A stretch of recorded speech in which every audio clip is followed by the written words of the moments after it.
Hola, somos alumnos del Instituto Tecnológico de Oaxaca, de la carrera de Ingeniería Mecánica, y a continuación presentamos nuestro análisis ético de las películas vistas y por último sobre la experimentación que se venía practicando en Estados Unidos durante el siglo XX. Cruz Robles Miguel Ángel, Martínez García Luis Fernando, Pérez San Juan Brian Jaciel, Zurita Ríos Naiden Elizabeth. Buenas tardes, Jonathan Román Hernández López. Les hablaré de dos escenas que sucedieron en las películas previamente vistas. La primera escena sucedió en La Dictadura Perfecta, en la cual se observa en un video que se pasa en el noticiero que el gobernador Vargas está recibiendo un soborno, el cual se generan acciones antiéticas las cuales hablará mi compañero previamente. La dictadura perfecta. Acciones éticas, morales, antimorales e inmorales, así como sus teorías éticas aplicables. Acciones antiéticas y antimorales. Desinformación y amarillismo. Manipulación del pueblo. Engaño y mentiras. Corrupción. Soborno. Apología del delito. Acciones morales y éticas. Particularmente no se pueden destacar muchas acciones de dicho tipo, por no decir nulas. Sin embargo, se puede decir que se busca paz y orden como cierto objetivo en las acciones de la escena. Teorías éticas aplicadas, hedonismo y eudemonismo. Se busca el bien propio de ambos protagonistas de la escena, pues se quiere mantener el poder de ambos por los beneficios que les otorga, mismos que dan placer y felicidad según para ellos. Así se puede ver el autoritarismo que aplican sobre el Estado al usar el poder político y de influencia fundamentado a través del eudemonismo y hedonismo. Utilitarismo. Se aprecia el utilitarismo por la búsqueda del bien mayor, en cierto modo, pues al menos dentro de la escena se entiende que se procura el orden social y civil, aun con las cuestionables acciones que cometen, pues como dice la célebre frase, el fin justifica los medios. En la segunda escena, de las cuales voy a hablar, sucede en la película de La Ley de Herodes. En la escena se ve a Juan Vargas reescribiendo la Constitución a su voluntad y a su criterio, creyendo que la estaba mejorando, poniendo y quitándole artículos, en la cual se genera un abuso de poder de su parte. La ley de Herodes, acciones éticas, morales, antimorales e inmorales, así como sus teorías éticas aplicables.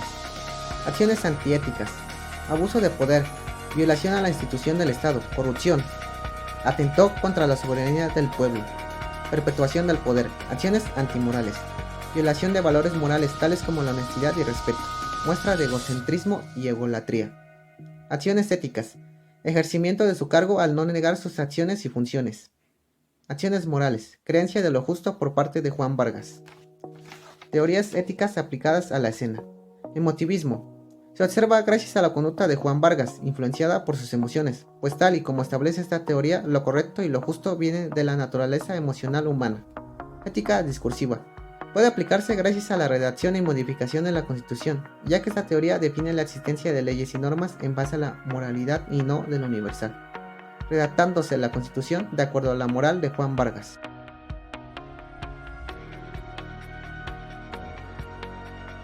Nosotros somos el que presentó el tema sobre las experimentaciones que se hubo en diferentes épocas. Más que nada en este tema vamos a experimentar, vamos a analizar lo ético, las teorías éticas, lo antiético que se hubo en esto.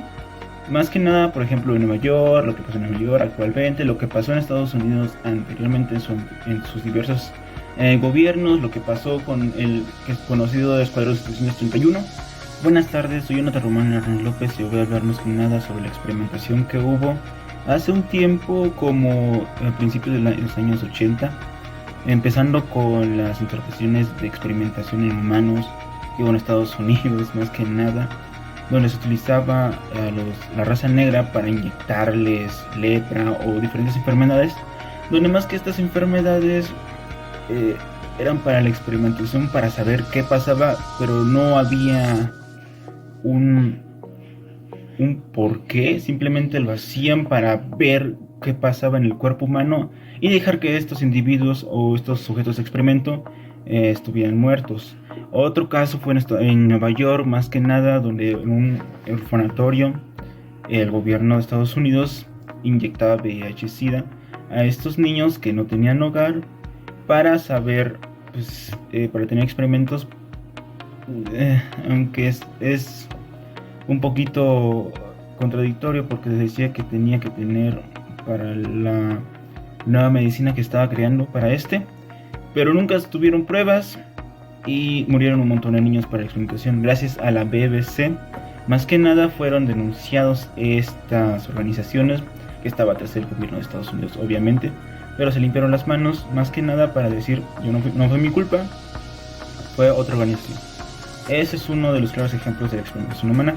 Otro fue en Japón, en el Escuadrón 731, donde se experimentaba con los seres humanos para saber qué pasaba, pero en los experimentos se hacían con antiguos reclusorios o ex soldados o civiles, incluso civiles, más que nada, niños recién nacidos, madres, todo tipo de personas, incluso los esclavos que en esa época se tenían, se utilizaban para hacer experimentos. Un claro ejemplo que se tenía antes era que ponían a sujetos en lluvias ácidas, como hacían en los campos de concentración.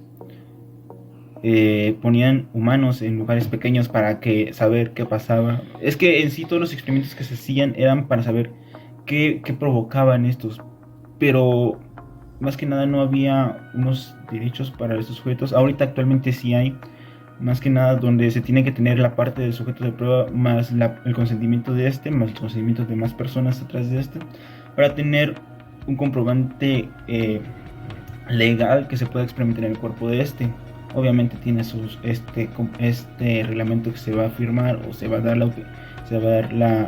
la autenticidad de va a tener.